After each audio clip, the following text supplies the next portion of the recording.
good afternoon, and thank you for your attendance. Today's panel is exploring Islamic art in the digital. The idea for the panel was germinating about a year ago among the IAMCC chairs. And we decided we wanted to explore something that would bring the museum, the academy, but also industry partners into conversation. So the vision behind this panel is to be a conversation starter. We're also bringing showcases of work from two esteemed colleagues, and we'll be hearing today also from all of the IAMCC chairs, Dr. Michael Chagnon, who assisted in preparing this panel, and we worked on this collaboratively, Dr. Roba Kanaan, Dr. Famida Suleiman, and myself, Heba Mustafa. We're going to start today's session hearing from Dr. Raphaël Weyland, who is a historian working at Ubisoft, Montreal. He holds a PhD in history from the Université Montréal and the CAU Zuquil, I hope I pronounced that correctly, with a specialty in the ancient Mediterranean and Iranian worlds. He has worked as a university lecturer, a tour guide, and a radio speaker. He has published Le Moyen-Orient des Croisades Ottomans, published by Septentrion, here I go again, in 2021. Please join me in welcoming Dr. Weyland.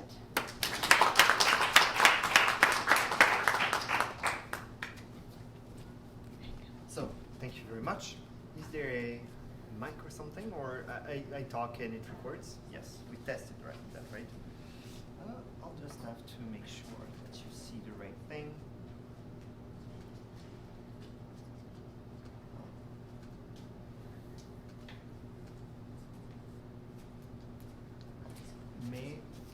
Oh yes, but may I actually close the window? Yeah, please go ahead.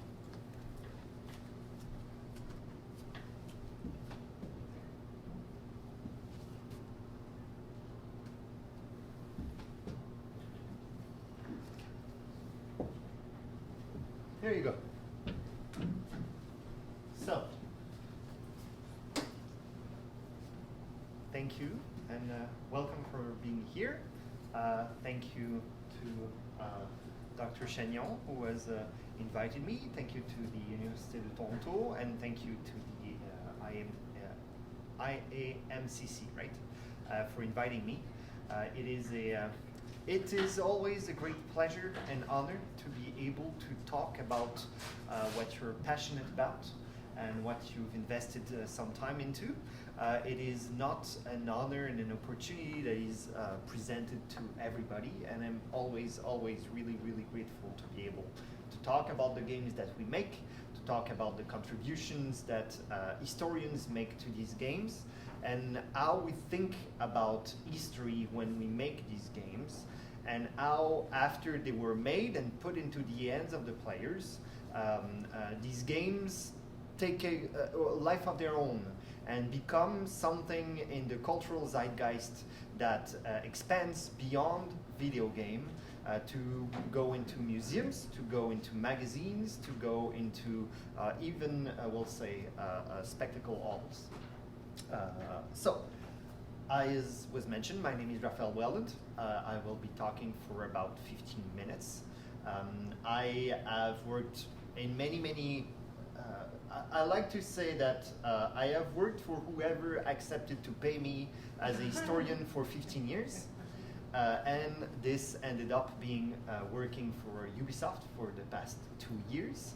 And I have worked especially on a game called Assassin's Creed Mirage, was launched last fall, and who, as you might have guessed from where we are and who invited me, is set in 9th century Baghdad, so in the Middle East. First, I would like to ask if anybody here has played any Assassin's Creed game. Do you know what it is? You don't know what it is. That's all right. It's one of the biggest video games franchises. It has more than 200 million copies sold over the past 17 years. There are multiple games in that series. And the general idea of Assassin's Creed is that don't really ask how or why, but you are able to live through the memories of people from the past. long gone ancestors. And so you see the world through their eyes, and you're able to walk and run and jump in 5th century BCE Athens. You're able to go into Alexandria at the time of Cleopatra. You're able to go into Paris at the time of the French Revolution. Or, so in my case, in the case of Mirage, oh, I have to keep it. Or do you see it well and I don't? It's just the light sort of. Okay. Or, Yeah, maybe. I'm sorry. I don't know why it's Just- suddenly dim. Doesn't seem, if I just click it, it doesn't Yeah. seem to change anything. The projector Oh, there it seems is. to have dimmed. It's back to where Yeah, it was. it's good now. Okay. It's better? Okay, so it's just that I spent too much time on one slide. That's It okay. may will be have my a cue. feature to dim. Thank you. So, as I said, in my case, I worked on a game set in 9th century Baghdad, and the idea is always the same. So, what does it mean working as a historian at Ubisoft or in another big entertainment company? How different is it than working at the university or in a museum, which are I would say, the usual jobs that you expect to get when you're a historian, when you expect to get a job? Is there real historical research involved, or am I just a communication prop? Hey, look, we have historians, buy the game. Of course, the answer will be that I think I do a real historian job. I do some research, as I will describe. Some parts of my day resemble exactly my life in academia as a lecturer, or before that as a PhD student. I have a really big pile of JSTOR articles that I haven't read and that never seems to go down. So this part of my life is pretty much the same as before. But when we work in the video game industry, there is a different way of approaching history, of approaching how we tell about history and how we speak about it than at the university. So before I delve into what I do at Ubisoft as a historian, I would just like to sum up how we got there, because I believe that most of you would be historians, and historians usually are interested into knowing how we got into something. So Assassin's Creed, as I said, exists for 17 and not 16 years. The first Assassin's Creed game was released 17 years ago. The development team worked with historians from the start to create the first game that was set during the Crusade in Damascus, Acre, and Jerusalem. But at first, the historians were external experts, people who were asked some questions, mostly from Canadian universities, because Ubisoft, though a French company, has its main studio in Montreal with a few thousand employees. There is also a smaller studio in Toronto and in other Canadian cities. So first it was with external experts, but from Assassin's Creed 3, set during the American Revolution, the team felt that there was a need for an in-house historian, because an in-house historian would be able to have the pulse of the team, to anticipate needs, to better understand what could be possible, what would not be possible, and to try to adapt his historian advices to these possibilities. Now there are 4 full-time historians working in various studios, plus an inspirational team in Paris who can help the project who cannot afford or do not need full-time historians. They could have some questions, but they don't need someone with them full-time. I have been working so as one of these 4 historians for the past 2 years. The historian's job at Ubisoft and elsewhere is to help create worlds that will attract players, that will make them want to spend some time in that world, and to create these worlds not only from the imagination, but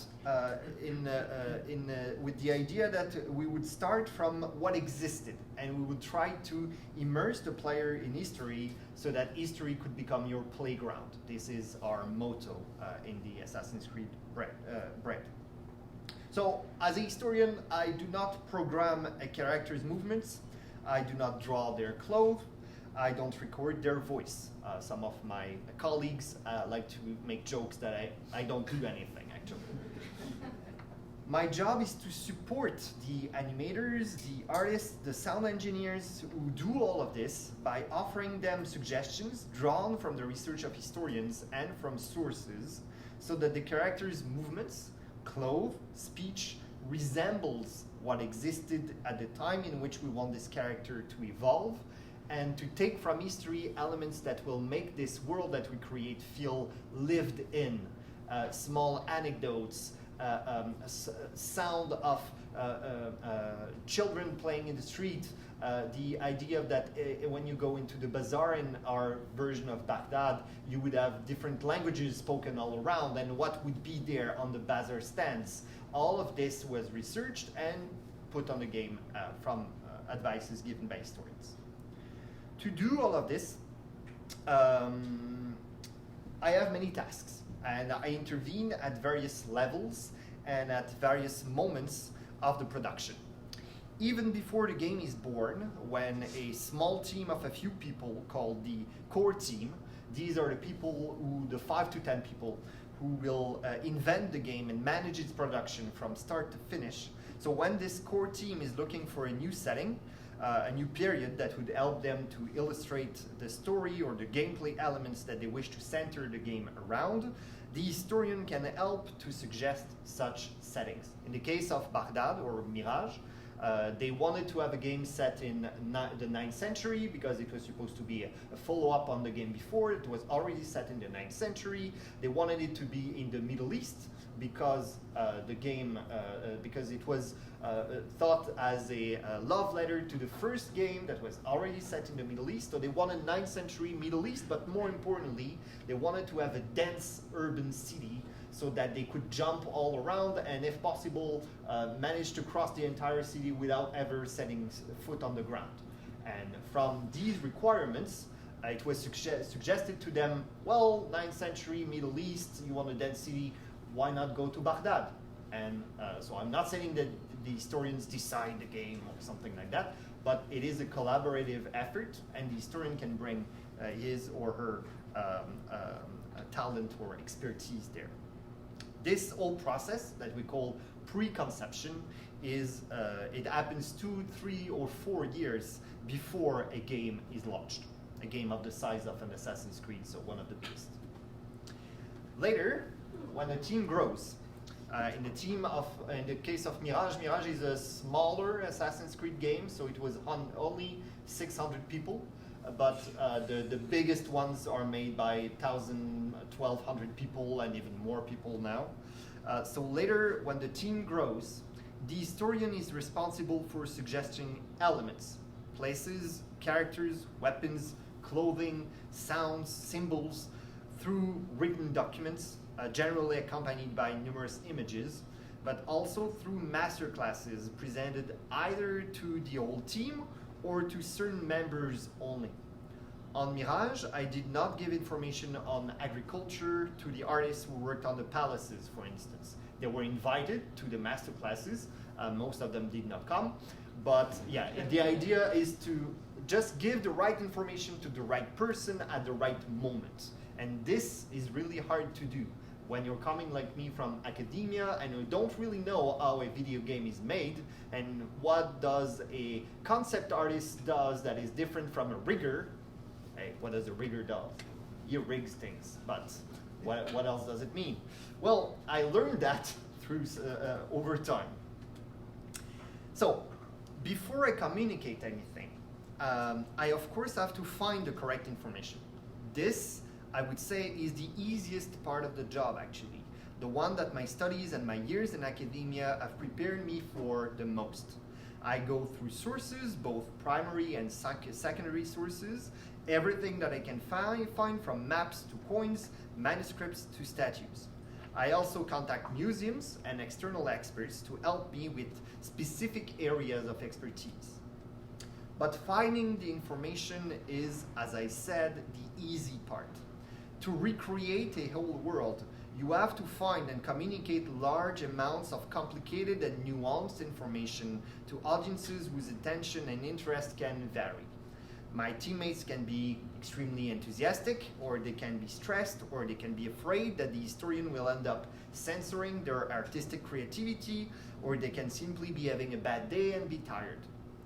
It is my job to adapt to them, to understand what they need to know and what can be interesting and fascinating, but maybe less directly useful to the task at hand. Talking about perfume making for 20 minutes to the audio team is the best way to have them snore, and especially to have them not ask me anything next time because they don't want to have another, in their mind, useless lecture. So you have to adapt. A really good way to maximize your impact as a historian is to be proactive and to intervene upstream of the production process. This means suggesting and inspiring the developers of the game, pointing them in the historically accurate direction before they have created the assets of the game. Now, as with every form of communication, sometimes information gets lost or is voluntarily transformed. I therefore also have to intervene in a reactive manner, downstream, by being part of reviews of various assets, dialogue lines, etc. But I really try to avoid working in such a way and at such a late moment, because if you have to redo something, let's say that in Baghdad we had made a monument and it was actually 19th century Morocco and not 9th century Baghdad. And it looked the same to the creative team, so it must be that. I can come in and tell them, well, it's actually not the right millennium, but if I do that once the city is built, they will not remake the city. They will probably just go with that. They will probably fire me, to be honest. This would be a terrible, terrible mistake. I'm exaggerating for effect. But you try to tell them before, so that the first time that they do it, they have the right information at first. Even if they have the time and the resources to redo it properly, well, the artists that have already worked on the city or the clothes or the weapons, they will not be happy to have to redo things. They will feel frustration to have to work on something again, something that could have been accurate from the start, and I had done my job in due time. So you have to work in advance. So this is what I do as a historian working at Ubisoft. I research, I use sources, I contact museum, I add gestor articles to a never-ending pile, I communicate what I have found, I adapt to my audiences, and I review what they have done to make sure that what I have suggested has not been lost in presentation. I would say this is pretty much a real historian's job. But when we make a video game, we are not striving or trying to create a one-for-one representation of the past. We are using what we called authenticity rather than accuracy. Accuracy would be the idea that, well, we don't know everything about the past, so when you don't know, you don't say anything, or you suggest, you admit that you don't know, or you suggest the different possibilities. This is what I would do in a book, what I did in my thesis. This is what you do in a classroom. This is not something that you can do in a game. In Assassin's Creed Mirage, for instance, there is a really important building called the House of Wisdom, really important in 9th century Baghdad. But on this building, we know almost nothing. We know it existed. We know that probably it was a library. Maybe it's a reach that it was a conference hall. We don't know much more about that. How can I tell them how to create this? Well, we tried to approximate an answer. We made educated guess, but an educated guess is not history. This is not something that you can do in a classroom. So when you do educated guesses, and sometimes we make mistakes because we have artistic intentions, then you go into authenticity and not accuracy. But still, there is a lot of research that we put into making the games, and we want to be able to show to the players, to the public in general, what is behind the curtain, what was that research that was done, what is the difference between the game and the changes that we made into it to make it more fun, more visually appealing, more technologically plausible, or we changed that because it would have been too costly to make it otherwise. So we changed things, but we want to show you we changed it, but it looked like that for real, or it could have looked like that for real. So we try to do that. And we do this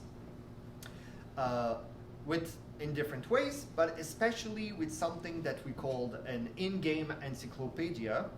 This was added for the first time in the second game of the series in 2009. The in-game encyclopedia is written by the historians who worked on the game. In time, we realized that this is an element of the game that our players loved. It complements their experience. It helps them understand all the work that is being put into the game. And I created and wrote the encyclopedia for the Mirage game. It presents itself like that. So you have like a lighting bulb or a ball of light that is floating about a meter over the ground. You go in different, there are 66 entries, so there are 66 of these balls all around the city of Baghdad and their surroundings. And when you click on it, so they are located in special position. There is one about the bazaar. It's right in front of the bazaar. There is one in front of a camel, of camels that are right next to the caravanserai. Well, there is one about the camels there, and there is one about the caravanserai and the Silk Road next to it. So you interact with it. It opens the menu that you have on the right. You can read the text. You can look at the museum's artifact that we use to illustrate the content of the entry. So we contact museums to be able to do all of this. And in Mirage, this included the Metropolitan Museum in New York, the Institut du Monde Arabe in Paris, and the Khalili collection online, as well as other museums. But these three were the one we worked mostly with. So this is the encyclopedia. But since 2018, we've started to do even more to educate the players and to show off the historian's job. This was not an easy task. We have created something called the Discovery Tour, or the Tour Découverte. The idea of that is that you take the main game. It's called Assassin's Creed, so there is some violence in it. You take the violence away, you take the blood away, you make it so that you can explore everything without any guards. You can go everywhere you want, and yes, I'm almost done actually.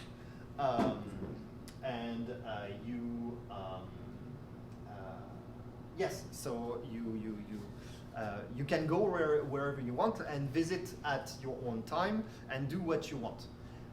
This project was born from curators in museums and teachers in schools who told us that they wanted to use the game to show history to their pupils or to their audiences, but well, with the violence and with the difficulty of the game, they could not do it. So this was born from a desire to create an outreach and an educational tool from the start.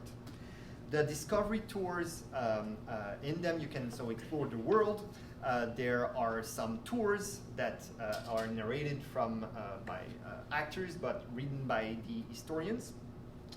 There is no gameplay or narrative pressure on the historians to create and change things there, so you can put history as you would do it in a classroom. We try to be as entertaining as we can, nonetheless. We use hundreds of artifacts, which images are lent to us by museums that help to contextualize and illustrate the tours. And the discovery tours end up being really loved by our players. We can track what players do in our games, and millions of them have spent hours going through the tours, visiting the pyramids or English monasteries and all of that. The discovery tours, as I said, can be a teaching tool. A growing number of teachers from Quebec to England use the discovery tours as a complement to their regular classes. Some use it themselves to illustrate to their students what the agora in Athens or a monastery might look like.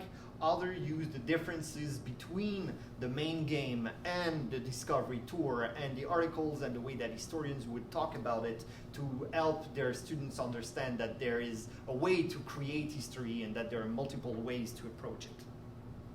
To help these teachers use the discovery tour however they want, Ubisoft has even established a partnership with McGill University from Montreal to create and publish free-to-use curriculum guides that take into account the teaching requirements of various countries. So, you teacher in England, you want to teach something about Christianity in 9th century, well, you could go there in the Discovery Tour, for instance. We also offer our assets freely to various outreach publications, books, magazines, so that the world that historians have helped to create can be accessed as widely as possible. All of this, from the work we have done to create authentic world in the main games, to the work that we do to show a more accurate side in the Discovery Tour, has made Assassin's Creed a tool used by many museums to accompany their exhibitions. I've given only a few examples here. So now Assassin's Creed is not only a game, it has become one of the main ways that people would imagine and remember the past, much as when I was a teenager and I watched the movie Gladiator. I thought that this was ancient Rome for me. It is a really bad movie, historically speaking, but it brought me into history. And this is our idea, that the game and the Discovery Tour would be a starting point for you, and from there you go into museums, you go into books, you go to the university, and you learn more. So here we are. Thank you for inviting me. Thank you for listening to me. I hope you take it.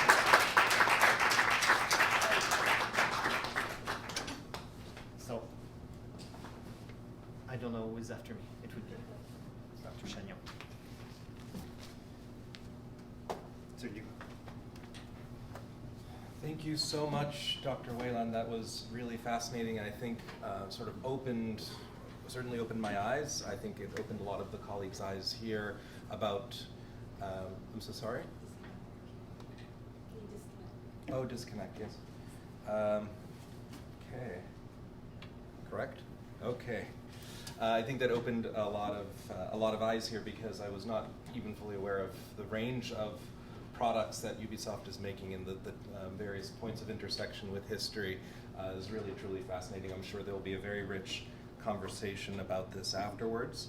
My name is Michael Chagnon. I'm curator at the Aga Khan Museum and worked very closely with Dr. Mostafa on bringing this panel together today. So thank you all for being here.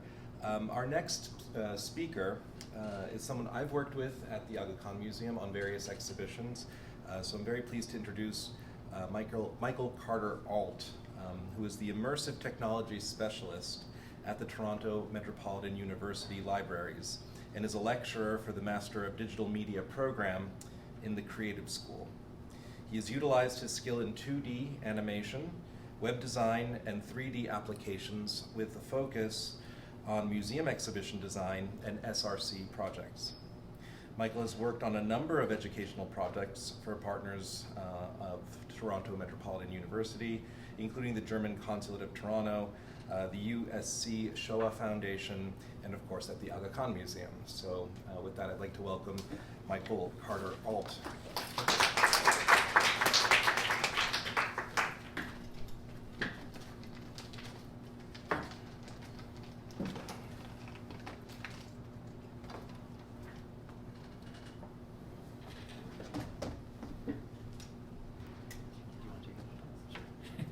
I was just going to put it on.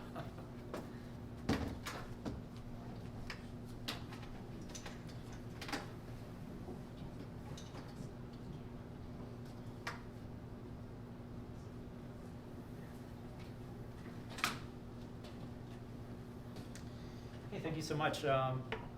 Thank you so much for the invitation, Michael. I always love doing these presentations. I've done a few of these presentations for my class also too when I teach at Toronto Metropolitan University. I also want to clarify too, if anyone is not familiar with the name change of TMU, also when I have to mention it because Toronto Metropolitan University used to be Ryerson University. I'm surprised there are a lot of people I talk to who actually don't know that fact. So just so everyone is on the same page. Also, when I refer to another acronym called XR, I'm referring to like an umbrella term for augmented reality, mixed reality, and virtual reality. So in case you're not familiar, when I say XR, I'm kind of talking about that whole spectrum. So yeah, as I was, as we were talking before, I'm a lecturer at TMU. I'm also the immersive technology specialist at TMU, and I'm going to be talking about some of the work that I've done with the Aga Khan Museum, specifically related to how we can essentially digitally intervene with certain Islamic artworks, not necessarily to detract or take away from the artwork itself, but enhance the way we perceive it. So I kind of got my start with something called the Remastered exhibit. There was another sort of a grant project that we worked on for the Canada Council for the Arts, but this was in 2021. And one of the things that I did was I worked with a lot of different artworks or folios in the Aga Khan Museum, and I used my skills in 2D animation, specifically using After Effects, and I would take an artwork and I would animate it. And a concept that I created, I'll show this in a second, but a concept that we're hoping to get in the museum, maybe at some point we can, was to how we can take those artworks, create animations, and then also use augmented reality using our smartphones to sort of like reimagine how we view the artwork. So I'm just going to play this for a second here. So I'm just going to turn this down for a second, but what we see in this is I'm using an iPad essentially, and what's happening here is this is the image target. So the folio itself becomes the image target. This artwork is the animated video, and essentially it's just overlaying that video on top of the artwork. So essentially the concept was you would go to the museum, you could download maybe an app, or you can access this through, let's say, WebAR, which is sort of like through your web browser. And you'd be able to sort of see the animation, you could be more engaged with the artwork, but there could also be an instance of, like, for example, the Persian is translated to English. So in this particular scenario, this is not a direct translation, this is a poem, but I was talking to Michael, and basically he provided me with a description of essentially what's going on here, and also the title of the artwork itself. But then another thing that you can also do with augmented reality that's also really interesting is, even though what we just saw was could be used for learning, something that you can also do instead of just animation is adding more contextual layer to artwork. So for example, this is a prototype that I worked on, also using my my iPhone, and essentially it's identifying figures in an artwork. And this is all just like placeholder text, but the idea is you can bring out your phone. If you want to learn more about historical figures or people within the artwork itself, you can pull your phone, scan it, it identifies it, and then it gives you a blurb about that particular figure. So some really cool stuff there. Again, we're really hoping that at some point we can introduce this to the actual museum, because there are a lot of costs involved with this, as we found with the Remastered exhibit. But we do hope that eventually the technology and the cost will come down so that we can start introducing this to a wider group of people. Another thing I did that took many hours was digital restoration. So the funny thing about this, when I talk about the work that I did for the digital restoration of some of these artworks, we can see the importance of what I sort of started with here, and I can kind of zoom in. Hopefully this comes across. This is essentially what I start with. And a lot of the times when you're looking at different folios within the collection at the Aga Khan Museum, they're a part of a manuscript. And so a lot of the elements when you look at certain artworks they have similar features essentially. So I didn't draw by hand everything, like I didn't like repaint this in Photoshop. I did some of that work. We can sort of kind of see here in a second. Like for example, if I go to the next, this is a sort of a larger snapshot here. But essentially I was referencing other folios that were intact, that were within the same collection of artworks, so that what I was creating here was still accurate. It's not who's to know if it's going to be exactly the same as the way it was, when it was fully intact. But the importance is getting the accuracy. So, for example, when we look at this to the damaged artwork to the restored artwork, something that I had to redo actually, and this is a conversation I remember distinctly with Michael, was when I originally restored the figure here, this older woman here. It's hard to tell, but she's actually wearing a veil over her head, which is not evident in the destroyed artwork. So I had to sort of add that in. We can kind of just barely see that here, right? So, and when I talk about this stuff with my class too, I frequently ask a question that I get now is, did you do this with AI? So it's a very good question to ask. And I think at some point, AI will get to the point where it will be able to restore artworks as accurately as this. But something that we need to always be aware of, and I think will always exist, is there needs to be some human intervention or some historian that will assess the artwork itself and make sure that there are accuracies such as the veil over the woman's head, right? Because again, I don't know this, but when I was told that, I added that in. I don't think AI would be able to, determine that either. It might be able to restore it to some degree, get the right faces, but we have to add in another layer of human intervention to get the right details and the accuracy. This is sort of like, the pinnacle of the restoration that I did, which is we started with, I believe was this the front of a cover or the inside of a? Finisties, so it's Yeah. a double illustration at the end of the manuscript. Yeah, so as you can see, we have this side here, which is totally destroyed. And then I meticulously went into, again, referencing different folios within the same manuscript, seeing the particular characters that were intact. And I did a little time lapse here just to show you some of my process. It's very important for anyone who wants to do stuff like this. You have to record your work. You have to show your work, because there will be a point in time where people will be questioning, was this done by you or was this done by AI? How can we prove that? This is one way of doing that. So as you can see, what I'm doing here is I have these really high scans of the folio, the damaged folio, and I sort of really zoomed in here and I started tracing things out like what I believe to be in the picture. And funny enough, I didn't really know what this piece was about. When you're looking at it, it's hard to tell, especially from the damage. But as you start to trace it out, you can kind of see, okay, so there are actually a bunch of soldiers in sort of a circular formation, and they're rounding up animals for a slaughter, which is apparently, as you were mentioning, was for a royal feast. It was a hunt, yeah. So this is something that, again, when you start restoring the artwork, and we're also doing this in a way that doesn't intrude on the physical artwork. So the physical artwork is there. I'm not doing any touch-ups by hand. I'm just using, this was done all in Photoshop and Illustrator. But if I kind of skip ahead here, you'll see how I'm starting to, clone stamp here, but you'll see sometimes I'll skip out to, I think, another folio. I had like maybe 20 different folios that were still intact. And then I would reference similar looking facial features and clothing that was being worn within the damaged artwork, and then I would kind of like add that in. So right now I'm actually doing a lot of manual tracing. I'm trying to get to a point where you'll actually see me more manual tracing, lots of manual tracing. Okay, here we go. So this was a folio that was intact. I just took his clothing. I see that this guy is wearing a very similar piece of clothing, and I took that out, traced it out, put it on there, and then had to do a lot of clone stamping to make it look accurate. But we can see from the damage that clearly this guy is holding a bow.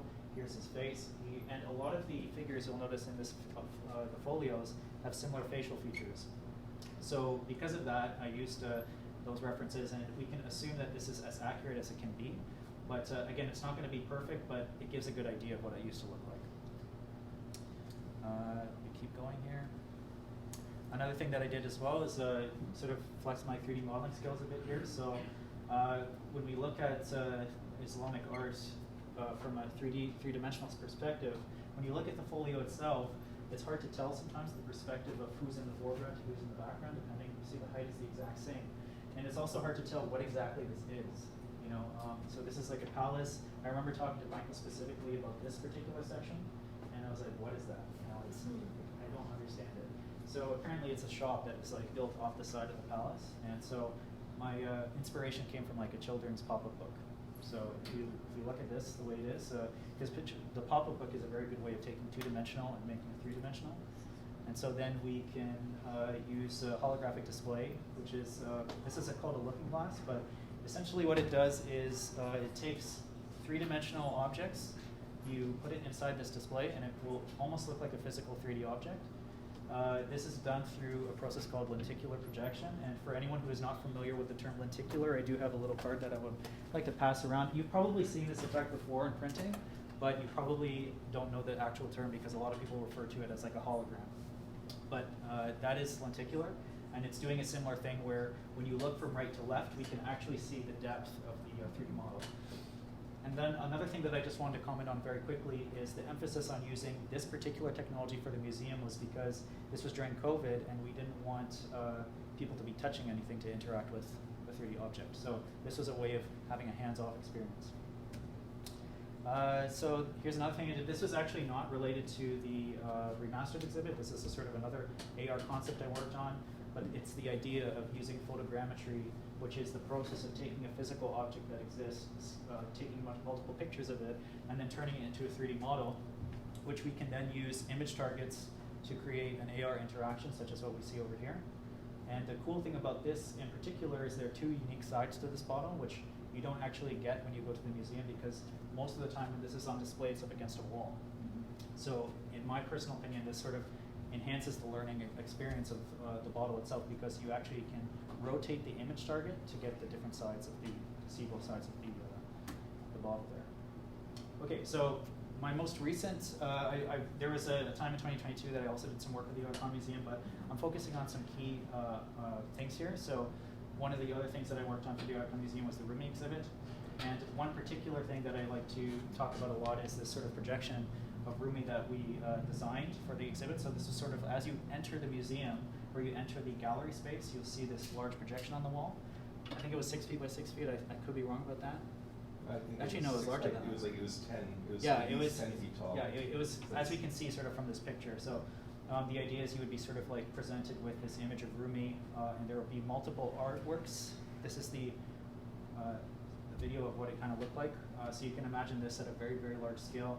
The idea behind this was to sort of represent Rumi through a visual aspect, essentially without saying words. So you can see all of the different representations of Rumi through artworks, through poems, through artifacts that represent Rumi in some way, and they're all visually there as individual cells. That's also dynamic.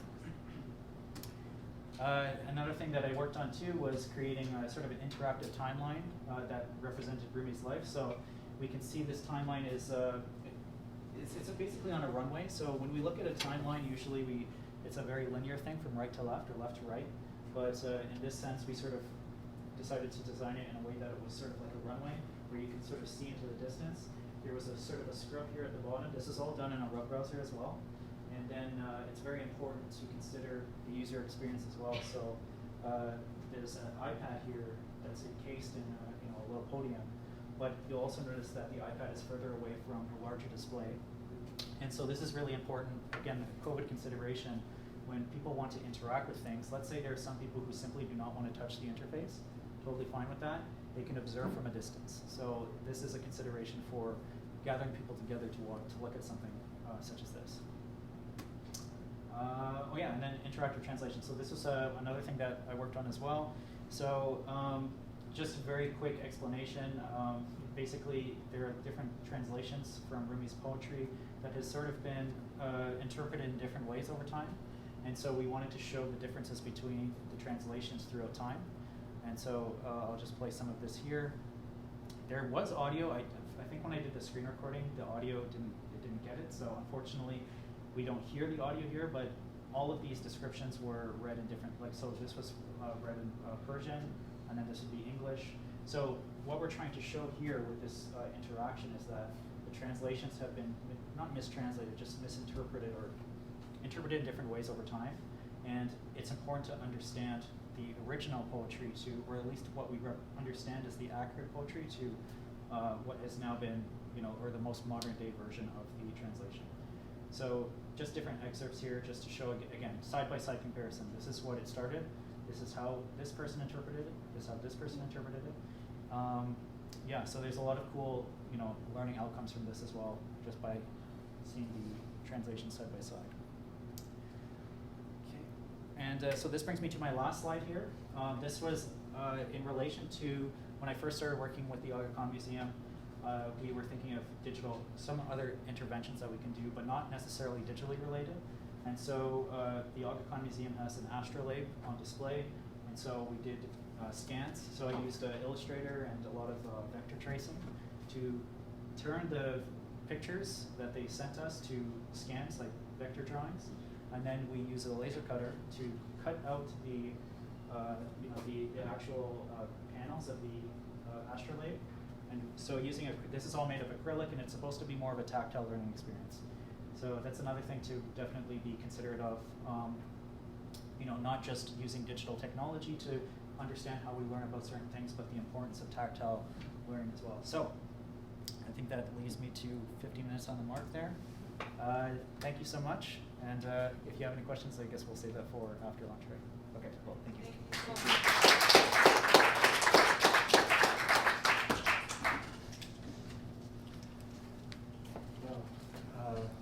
Thank you. Blasts from the past. I mean, wonderful seeing those shows.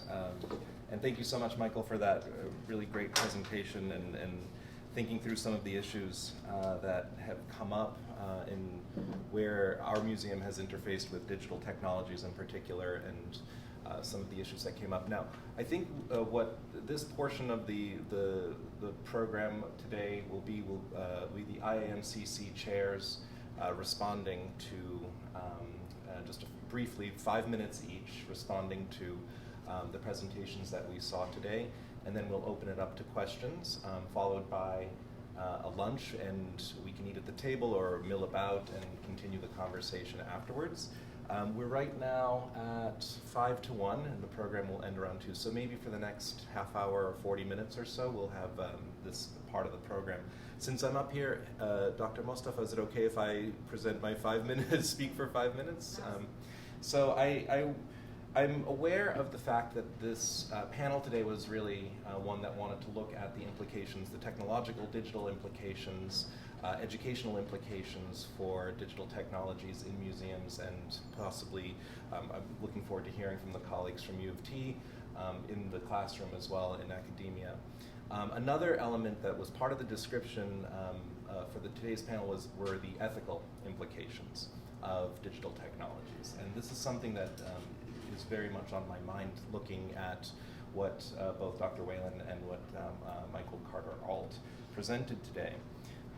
I was thinking very much, Raphael, about your comment about accuracy versus authenticity, and that distinction, how important it is in certain contexts and in other contexts where you are asking people, you're inviting people into worlds, whether it's in gaming, whether it's in the classroom when we storytell, essentially as educators, that's what we do. In the museum context as well, I was thinking about some of the work that, Michael, that you did, especially with the Remastered exhibition, where we had to literally fill in the blanks with paintings in our collection, and it was done in a way that was not interventionist, that could be reversed, obviously, because it is digital, and it does open dialogue. I thought these are very interesting questions. I was thinking really about, Raphael as well, about in industry, they're not necessarily going to go back to redo a program, and what the implications of that might be when information is put out there, visual and otherwise. So this question, as a museum curator, we think an awful lot about reversibility. If we can go back and we can retell the story to become more accurate over time as information becomes more and more possible. I think that's something that we all want to keep in mind across the board. I think that is very much, we have to be aware of our own biases, our tendency toward filling in the blanks perhaps too much sometimes and so forth. So I think that's very important. I also just wanted to return to the other project, one of the other projects that Michael presented, which was the translation exercise for Rumi, and really how that was a tool for accuracy. That wasn't a tool for authenticity. And that was a very important, very small little corner of the exhibition, but perhaps one of the most important, because it raised an issue about how Rumi's poetry is represented, and really ultimately how Islam is or is not erased from his words, and really the presentation of this major figure from Islamic civilization, one of the most beloved figures from medieval history, how we narrate his life, and how that has implications for how people see the world, really. So these tools aren't just tools for authenticity. These are tools that can be used also for accuracy. And I think keeping that in mind as we all move forward is something that's very, very important. I have a lot of other things to say, but I'm going to leave it there. And perhaps I'll invite another of the IAMCC chairs. May I just select someone? Since Dr. Kanan, you're right here, would you mind coming up to speak? Thank you. Thank you so much, Michael. Thank you so much, Michael and Hiba, for organizing this, and thank you, Raphael and Michael, for brilliant presentation. For those of you who don't know me, I'm Aga Khan. I'm one of the co-chairs of the IAMCC, and I teach Islamic art here at the University of Toronto. But also, I was part of the founding team that actually created the narrative for the Aga Khan Museum, and I had in my mind something I wanted to talk about in these 5 minutes, but I actually want to respond, and I think this is fantastic. First of all, Michael, I just wanted to say, Raphael, I wanted to say that this was very exciting for me because actually next month I am going to that 1 week workshop with Blair Anderson at the Great Mosque of Cordoba, and it is a week that brings together historians and people who do games, and I've never played a game in my life. And it's a 5-day workshop that is focused around Cordoba, and I thought this would be one of the best ways to immerse myself and get myself out of my sort of old-fashioned way of thinking about history and art. So this was very exciting, and I specifically, like Michael, I'll pick up on the idea of authenticity versus accuracy. But I first want to do another comment for Michael. This is wonderful. When we were first establishing the Aga Khan Museum long time ago, before the museum opened, I was working with Antenna International to create the museum's first app. And of course, I left the museum in early 2017, and after that, the app was stopped because, of course, it needs quite a lot of work to maintain it. And what I've learned from that app was basically that you really have to think of the architecture of whatever digital presentation you're doing in order to be able to tell the story.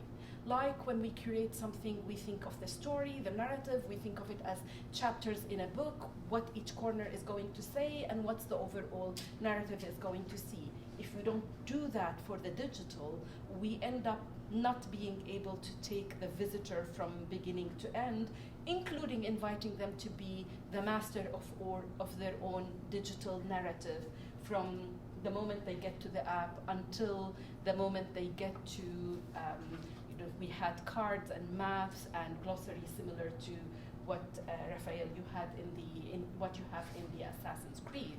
So thank you for that. Now, for my teaching, I took that experience, and as some of my students who are sitting here know, I always ask students to do an online museum narrative exercise, and actually to look at this online representation and try and come up with what are the assumptions behind it based on what's the architecture of that digital. So we do a reverse exercise, and I usually give different museums to different students, and then they look of how do we get to this information? What are the assumptions that are inbuilt? And this comes to the question of ethic, because of course representation of Islamic art is probably one of the most problematic in museum collections, but I find museums equally offensive because they operate based on a general fixed structure, so they do that for everybody. So these things about sort of taking the digital and unpacking it as a way of educating, especially our upper level students, fourth year seminar and graduate students about what are the embedded assumptions is something that I actually took from my experience at the Aga Khan Museum, from my experience with Antenna, into the classroom. Last but not least is for this idea of accuracy versus authenticity.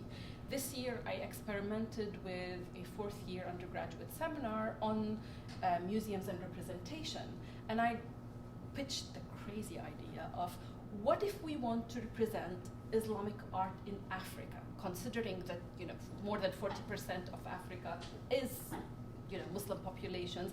What if we want to do something which of course breaks all museum narratives, because museum narratives have Islamic art includes North Africa, then you have most museums have an Africa section that's part of a Oceania, Americas, and Africa department.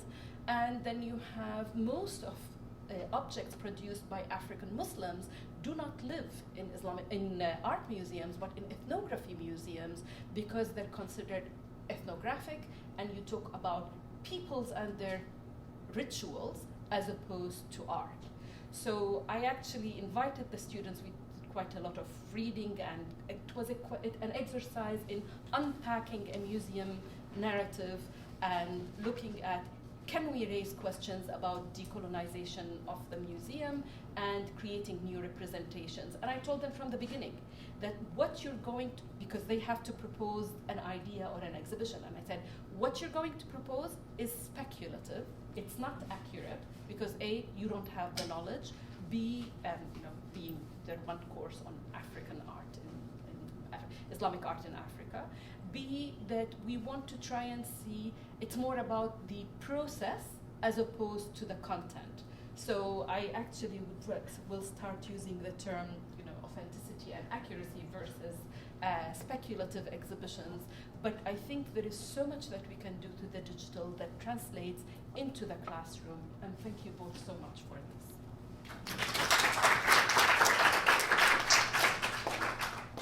All right. Next.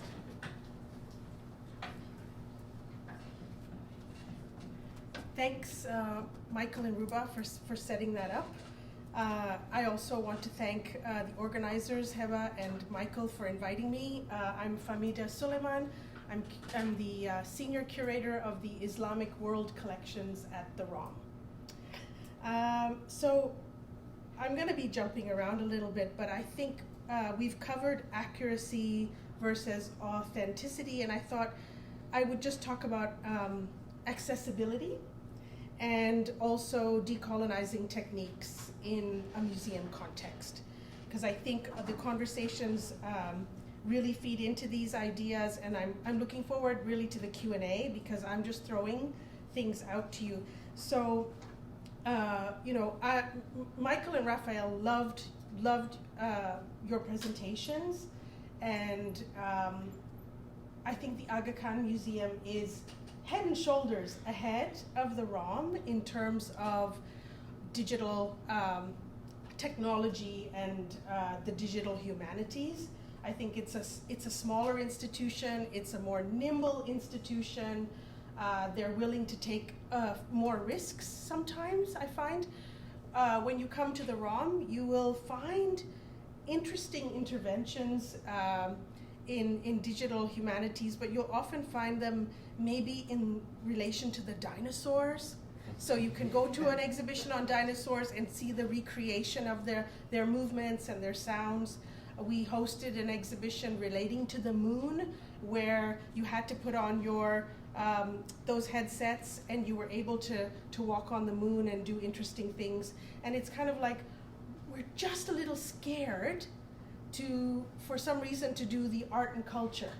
Not sure why, it's just we've had a history of messing up when it comes to art, culture, communities, and we're very scared to perhaps get it wrong. It feeds into accuracy and authenticity, but there's no way around this. Like, we have to embrace the technologies that you're talking about. I have a 12-year-old kid, and her whole life is on this iPhone, and whether I like it or not, however many restrictions I could put on this child, no way. Like, she is like light years ahead of me in terms of what this device can do. And what was funny when Raphael, when you were talking about your role as the historian on the team, and you were saying, I'm there to help create worlds, attract players. I want to be able to get people to spend more time on this. There is a multi-sensory aspect to it, how the movement, the clothes, and so on. History becomes your playground, I think you said your tagline is. And it's kind of what curators have to do. We are trying to create more immersive worlds and experiences. We are trying to attract more visitors. We are trying to offer multisensory experiences, whether that's sound, music, poetry, whether it's tasting, touching particularly, not just sight. And so those are some of the challenges that we encounter. I want to just turn it briefly away from the two talks and just talk about how the digital humanities have impacted accessibility, particularly for the ROM. And they're very basic things that I know that people like yourselves could actually improve upon.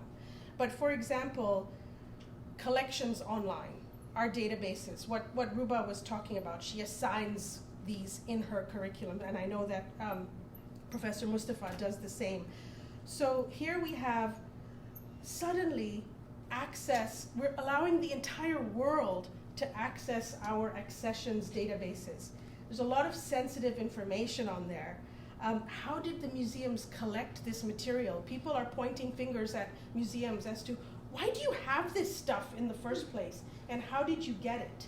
And so these databases online basically expose the museums to the good and the bad and the ugly in history as well. And we should be made accountable for that, and we should always be able to put what the provenance of a particular artwork is.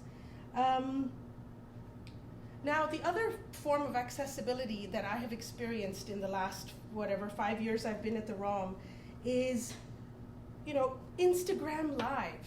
Like, I have done tours of exhibitions with Instagram live, and what would have been 30 people, maybe 40 people in the room has turned into 500 people. Just multiplied the number of people coming in. And not only do they come and listen to me and look at the exhibition and so on, they're actually giving me feedback immediately. And they're kind of like, I like you, I hate you, that was stupid, or whatever. Mostly love, love, love, and all of that. I've had to do things like ask me anything. So I'm sitting there and people are asking me anything around the world, and I'm typing in a response about a particular object in the collection. And I'm giving them links and doing all kinds of things. Then there are things like the Google Art Project and similar things where people come in from outside. They take these dynamic, high-resolution digital images, and then these interactions, they put them on Google Art and Culture. And so you have an object from the British Museum or from the ROM or wherever, and people are able to really zoom in and see things that they have never been able to see in an exhibition. And the final, what I'm going to say is, well, what are the problems that we're facing as curators? Because this is all so wonderful, but there are problems that are not insurmountable, but there's really challenges that one needs to think about. So immersive experiences. Oh, absolutely, they're great for general audiences, people who've never even heard the word Baghdad. They're actually playing a game about Baghdad, right? So that's pretty awesome. But are they being removed from the materiality of the object itself? Are they having an experience of that object that is very different from its original intent or its original context? I don't even know if it's possible for the museum to ever create that authentic original context, because clearly we've taken the object out of its country of origin anyway. So maybe that's okay, maybe that's all right. There is a curator's anxiety. It relates to accuracy of information, it relates to completeness. So when I put things online, I'm so anxious that I got the title right, I translated it correctly, the inscription. Is it really from Syria? Oh, maybe it's not from Syria. Maybe, oh gosh, it could be from Cairo. So do I put Syria ? Cairo ? Istanbul ? Morocco ? What do I do, right?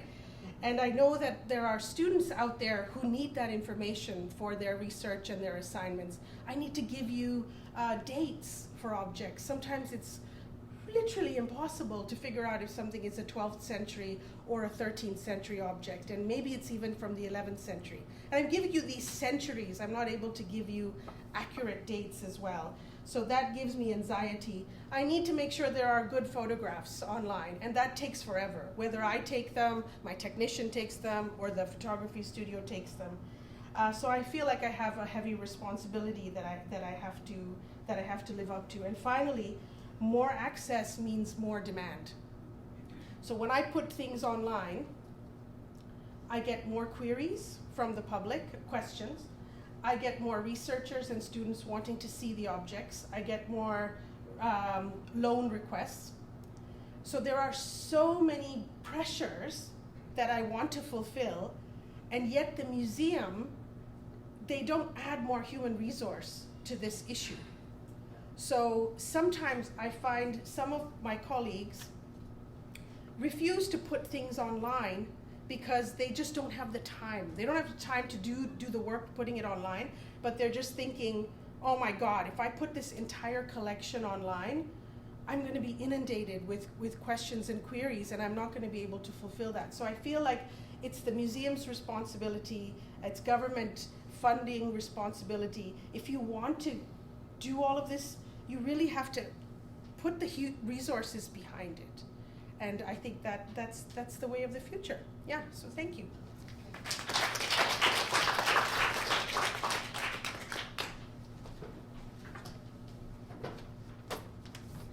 So I'll close us off with some brief comments, and then we'll move to questions from the audience and commentary from the audience. So I just wanted to thank both our speakers for creating this beautiful resonance as well between your presentations, and helping us see how really we're thinking of this as layers, like who's adding the layer, where is the layer being added, how is it being added, how is it adaptable, how is it static, and it's extremely inspirational listening to both of you in very different contexts, where we're in a museum context and we're adding a layer and we're manipulating that layer, and we're bringing the viewer into an experience of the object through that layer. And with Assassin's Creed, we're essentially creating like a gateway drug to history. Like, it's fascinating, the number of students that show up into my classroom, and when I ask them why they're there, the answer is Assassin's Creed. So it's like you're definitely doing your job in the sense of creating enough curiosity around the past, and that and I have to say, if that's even all you accomplish, you've done a great thing, really, by bringing us into our classroom. Which brings me to kind of this point of, should we really be too worried about the truth in any of these reconstructions? Because all the history we write is provincial anyway, right? It's just a question of degrees. So I'm an architectural historian. My objects are not, my monuments are not typically in museums. And no one even thinks about what it means to walk into a building that underwent hundreds of years of restorations, that are completely undocumented for the user, but even for the specialist, right? So the words of dread when you walk in and you get excited and someone says it's a 19th century restoration.